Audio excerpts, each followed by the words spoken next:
Hey guys, so in this quick little video here, I want to compare the G Pro 2, which is like LG's new copycat of the Note 3 in my personal opinion, versus the Galaxy Mega 6.3, which is a mid-range Samsung device, but a very big one.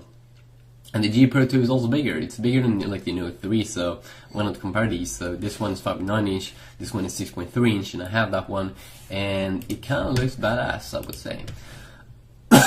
Very cool back and a nice little design here, and I've been using it a lot, and it's an amazing like mid-range device. Sometimes you don't need that much more. So this one is also heavier, 199 grams, versus the G Pro 2 here, 5.9 inch. Looks a little bit more cheap, I would say, with the plastic and the buttons down there at the back. Something, it kind of has like a cheap look. I'm not really sure what it is, but it's something. It feels like that I'm not really a big fan of. I don't like the LG logo down there at the bottom. It looks like shit. But I mean, as I said, it might just be me.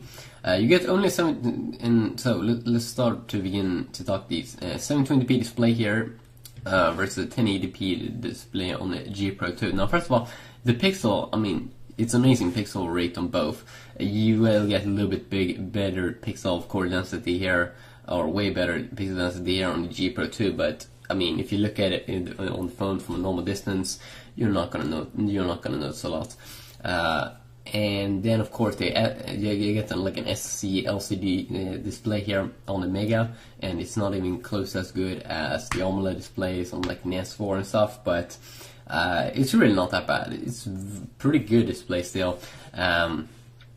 But if you look at it from the size and stuff, it doesn't look as impressive as like an S4 or a Note 3, but still pretty okay actually. This could be a killer deal for the Mega. It only comes in 8 and 16 GB variants versus the 16 32 GB variant of the G Pro 2. I mean, if you want to have a lot of games, I mean 16 GB is still not too much with games, but the G Pro 2 you would be able to go with the 32 GB variant. 80 megapixel camera here on the G or on the Mega versus 30 megapixel shooter here on the G Pro 2. Again, I don't really think that the majority of people will care versus 8 megapixels versus 30 megapixels, but you would definitely be able to take some better quality pictures with the G Pro 2. That also has some interesting stuff here in terms of video, 720p recording at 120 frames per second. Both get Android 4.4.2, or there's a big difference here also in Android version 4.4.2 KitKat out of the box, the latest version of Android at the moment on the G Pro 2 versus 4.4.2 Jelly Bean on the Mega. You're probably not going to see it be upgraded. I don't think it's going to get like 4.4.2 KitKat and stuff. There's a big difference also here in terms of chipsets, Snapdragon 400 versus Snapdragon 800. But in terms of real world performance, they run both very good. You do a dual core, a very high clock dual core processor here in Mega 1.7 GHz versus a quad core 2.2 GHz, which is 4 cores. Adreno 330 here versus the Adreno 305. Now the Adreno 305 is still amazing. It runs games really amazing, but the Adreno 330, that's really just like top of the line shit, which could be good to know. 3200 milliamps, so same kind of milliamp here on both devices. I would say it really comes down to price. I mean, if you can get the Mega 6.3 for a lot cheaper, I definitely think it's worth it.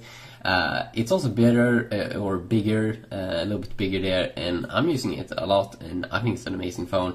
I like Samsung TouchWiz UI on it, and it's a nice phone in general, actually, I think. The G Pro 2 just looks a little bit too much plastic, I think. It's something with it that just doesn't feel right when you look at it. I'm not really sure what it is. Maybe you like it, but I don't. So yeah, I will pick the Mega any day. Peace out.